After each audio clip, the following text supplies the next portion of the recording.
Indian institute of science education and research അഥവാ IISER, ഈ ഇൻസ്റ്റിറ്റ്യൂട്ടിലേക്ക്, അതായത് 7ഓളം ഐസറുകളാണ് ബെറാംപൂർ, ഭോപ്പാൽ, കൊൽക്കത്ത, മൊഹാലി, പൂനെ, തിരുവനന്തപുരം, തിരുപ്പതി, ഇങ്ങനെ 7 ഐസറിലേക്ക് നടക്കുന്ന ഐസർ ആപ്റ്റിറ്റ്യൂഡ് ടെസ്റ്റുമായിട്ട് ബന്ധപ്പെട്ട ഒരു വീഡിയോ ഓൾറെഡി നമ്മൾ ഗ്രൂപ്പിലിട്ടിരുന്നു, അല്ലെങ്കിൽ ചാനലിലിട്ടിരുന്നു. അപ്പോൾ അതിൽ പറയാത്ത കാര്യങ്ങൾ മാത്രമാണ് ഇതിൽ മെൻഷൻ ചെയ്യുക. അതിൽ കുറേ ജനറൽ ഇൻസ്ട്രക്ഷൻസ് എല്ലാം അതിൽ പറഞ്ഞിട്ടുണ്ട്. അപ്പോൾ അതുകൂടാതെ ഇപ്പോൾ ഇൻഫർമേഷൻ ബുള്ളറ്റിൻ പബ്ലിഷ് ചെയ്തതുകൊണ്ട് ആ ഇൻഫർമേഷൻ ബുള്ളറ്റിനിൽ പറഞ്ഞിരിക്കുന്ന ആദ്യത്തെ വീഡിയോയിൽ നമ്മൾ പറയാത്ത കാര്യങ്ങൾ മാത്രം ഈ വീഡിയോയിൽ ഒന്ന് ഓർമ്മിപ്പിക്കുന്നു. അതിൽ ഇൻഫർമേഷൻ ബുള്ളറ്റിനിൽ നമ്മൾ മുമ്പ് പറഞ്ഞതുപോലെ കോഴ്സസ് ഏതൊക്കെയാണെന്ന് പറഞ്ഞിട്ടുണ്ട്. 5 വർഷത്തെ BSMS പ്രോഗ്രാമും ഉണ്ട്, 4 വർഷത്തെ BS ആൻഡ് BTech ഡിഗ്രി പ്രോഗ്രാമും ഉണ്ട്. ഇത് നമ്മൾ അന്ന് പറഞ്ഞിരുന്നു.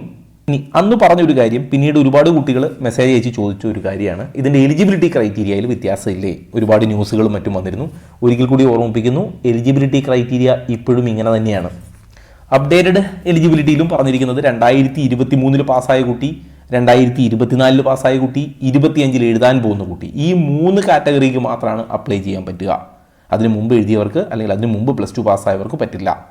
അപ്പോൾ ഏജ് അല്ല പ്രശ്നം, ഈ ഇയർ ഓഫ് പാസിംഗ് ആണ് പ്രശ്നം. ഇനി അപ്ലൈ ചെയ്യാൻ പോകുമ്പോൾ എന്തൊക്കെ കൊണ്ടുപോകണമെന്ന് ചോദിച്ചാൽ, നിങ്ങളുടെ ഫോട്ടോഗ്രാഫ് 200 KB വരെ സൈസുള്ള നിങ്ങളുടെ ഫോട്ടോഗ്രാഫ് ഉണ്ടാവണം, 200 KB സൈസിൽ നിൽക്കുന്ന നിങ്ങളുടെ സിഗ്നേച്ചർ ഉണ്ടാവണം, അതുപോലെ ഫോട്ടോ ID, വാലിഡ് ഒരു ID പ്രൂഫ് ഉണ്ടാവണം, കാസ്റ്റ് സർട്ടിഫിക്കറ്റ്, അതിപ്പോൾ ഈ എലിജിബിലിറ്റി, അതായത് SC/ST കമ്മ്യൂണിറ്റിക്കാണ് അത് വേണ്ടി വരിക. അതേപോലെ നേരെ തിരിച്ചതൊരു OBC കാറ്റഗറി ആണെങ്കിൽ നിങ്ങൾക്ക് NCL കൊണ്ടുപോകാം, അതേപോലെ EWS കാറ്റഗറി ആണെങ്കിൽ EWS കൊണ്ടുപോകാം. ഇതൊക്കെ സെൻട്രൽ പർപ്പസിലുള്ളതാണ്. നിങ്ങൾ നീറ്റിന് അപ്ലൈ ചെയ്തപ്പോഴോ JEEക്ക് അപ്ലൈ ചെയ്തപ്പോഴോ ഉപയോഗിച്ച ഡോക്യുമെൻ്റ് ഉപയോഗിക്കാവൂ. കീമിന് അപ്ലൈ ചെയ്ത വില്ലേജിലെ ഡോക്യുമെൻ്റ് ഉപയോഗിക്കരുത്. പിന്നെ 10th mark sheet, 12th mark sheet, ഇതിൻ്റെയൊക്കെ സൈസ് നോക്കുക. 200 KB തുടങ്ങി 1 MB വരെ നിൽക്കണം. ഫിസിക്കൽ ഡിസബിലിറ്റി ഉണ്ടെങ്കിൽ അതിൻ്റെ സർട്ടിഫിക്കറ്റ്, പിന്നെ ഈ കാശ്മീരി മൈഗ്രൻ്റ് നമുക്ക് പകുതി പേർക്കും ബാധകമല്ല, അങ്ങനെ ഉള്ള സർട്ടിഫിക്കറ്റുകളൊക്കെ ഇപ്പോൾ NCL ഒക്കെ ആണെങ്കിലും ഒക്കെ 1 MBക്കുള്ളിൽ സൈസ് നിൽക്കണം. ഇത്രയും ഡോക്യുമെൻ്റ് ആണ് നിങ്ങൾ കൊണ്ടുപോകേണ്ടത്. ഇനി എക്സാമിനേഷൻ്റെ ഡീറ്റെയിൽ നോക്കുക. ഐസർ ആപ്റ്റിറ്റ്യൂഡ് ടെസ്റ്റ് അഥവാ IIT എന്ന് പറയുന്നത് 60 ക്വസ്റ്റ്യൻസ് ആണ് ഉണ്ടാവുക. 15 ക്വസ്റ്റ്യൻ ഫ്രം ഈച്ച് സെഷൻ, അതായത് ബയോളജിയിൽ 15 ക്വസ്റ്റ്യൻ ഉണ്ടാവും, കെമിസ്ട്രിയിൽ 15 ക്വസ്റ്റ്യൻ ഉണ്ടാവും, മാത്സിൽ 15 ക്വസ്റ്റ്യൻ ഉണ്ടാവും, ഫിസിക്സിൽ 15 ക്വസ്റ്റ്യൻ ഉണ്ടാവും. അങ്ങനെ ആകെ 60 ക്വസ്റ്റ്യൻ ഉണ്ടാവും. 4 സബ്ജക്റ്റിൽ നിന്നുമായിട്ട്, 4 കോർ സബ്ജക്റ്റിൽ നിന്നുമായിട്ട് 15 വീതം ക്വസ്റ്റ്യൻ ആണ്. ഓരോ ക്വസ്റ്റ്യനും കറക്റ്റ് ആണെങ്കിൽ നിങ്ങൾക്ക് 4 മാർക്ക് കിട്ടും, തെറ്റാണെങ്കിൽ നിങ്ങളുടെ 1 മാർക്ക് നഷ്ടപ്പെടും. നിങ്ങളത് ലീവ് ചെയ്യുകയാണെങ്കിൽ നിങ്ങൾക്ക് മാർക്ക് നഷ്ടപ്പെടുകയില്ല. അപ്പോൾ അതുകൊണ്ട് തന്നെ മാക്സിമം മാർക്ക് 240ലാണ്. ഈ 240ൽ കിട്ടുന്ന മാർക്കിനനുസരിച്ചാണ് റാങ്ക് ലിസ്റ്റ് പബ്ലിഷ് ചെയ്യുക. ഇനി പ്രത്യേകം ശ്രദ്ധിക്കുക, ഈ ഐസർ ആപ്റ്റിറ്റ്യൂഡ് ടെസ്റ്റ് എഴുതുന്നത് കൊണ്ട് നിങ്ങൾക്കുള്ള ഗുണം എന്താണ്? ഒന്ന്, നിങ്ങൾക്ക് ഐസറിലേക്കുള്ള അഡ്മിഷൻ.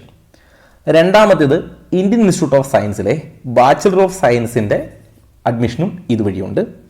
അതേപോലെ തന്നെ BS course, medical science and engineering programme of Indian institute of technology Madras IITയിൽ നടക്കുന്ന BS medical science and engineering കോഴ്സിന്. അപ്പോൾ ഐസറിലേക്കും, രണ്ടാമത്തേത് IIScയിലേക്കും, മൂന്നാമത്തേത് മദ്രാസ് IITയിലെ ഈ മെഡിക്കൽ സയൻസ് ആൻഡ് എഞ്ചിനീയറിംഗ് പ്രോഗ്രാമുകൾക്കും, ഈ 3 കാര്യങ്ങൾക്കും ഇതിൻ്റെ റാങ്ക് ലിസ്റ്റ് പരിഗണിക്കും. പക്ഷേ നിങ്ങൾ എന്ത് ചെയ്യണം? ഐസർ IITക്ക് രജിസ്റ്റർ ചെയ്ത് ഐസർ എക്സാം എഴുതണം. നിങ്ങൾ ഐസർ വേണമെങ്കിൽ ഐസറിൻ്റെ സൈറ്റിൽ രജിസ്റ്റർ ചെയ്യണം. ഈ ഐസർ ആപ്റ്റിറ്റ്യൂഡ് ടെസ്റ്റിൻ്റെ റാങ്ക് ഉപയോഗിച്ച് നിങ്ങൾക്ക് അവിടെ അഡ്മിഷൻ കിട്ടണമെങ്കിൽ. അതേപോലെ നിങ്ങൾ IIScയിൽ സെപ്പറേറ്റ് രജിസ്റ്റർ ചെയ്യണം. അതേപോലെ തന്നെ ഈ Indian institute of technology IIT മദ്രാസിലും നിങ്ങൾ സെപ്പറേറ്റ് രജിസ്റ്റർ ചെയ്യണം. അപ്പോൾ ഇതിന് വേറെ രജിസ്റ്റർ ചെയ്യണമെന്നേ ഉള്ളൂ, എക്സാം ഇത് മാത്രം മതിയാവും. അപ്പോൾ ഓൾമോസ്റ്റ് ആദ്യ വീഡിയോയിൽ പറഞ്ഞിട്ടില്ലാത്ത എന്ന പ്രോസ്പെക്ടസ് വന്നപ്പോൾ അഡീഷണലി ആഡ് ചെയ്യപ്പെട്ട കാര്യങ്ങൾ മാത്രമാണ് വീഡിയോയിൽ പറഞ്ഞത്. ഇനി ഇതുമായിട്ട് ബന്ധപ്പെട്ട് നിങ്ങൾക്ക് എന്തെങ്കിലും സംശയങ്ങളുണ്ടെങ്കിൽ ബാക്കി കമ്മ്യൂണിറ്റി വഴി അപ്ഡേറ്റ് ചെയ്യുന്നതാണ്. കമ്മ്യൂണിറ്റിയുടെ ലിങ്ക് ഇതിൻ്റെ കമൻറ്റ് ബോക്സിൽ പിൻ ചെയ്യാം. എൻട്രൻസ് സംബന്ധമായ വാർത്തകളും അപ്ഡേഷനുകളും ഏറ്റവും വേഗം ആധികാരികമായി അറിയാൻ സബ്സ്ക്രൈബ് ചെയ്യുക, ബെൽ ഐക്കൺ അമർത്തുക. ഈ വീഡിയോ മറ്റു സുഹൃത്തുക്കളിലേക്കും ഷെയർ ചെയ്ത് നൽകുക.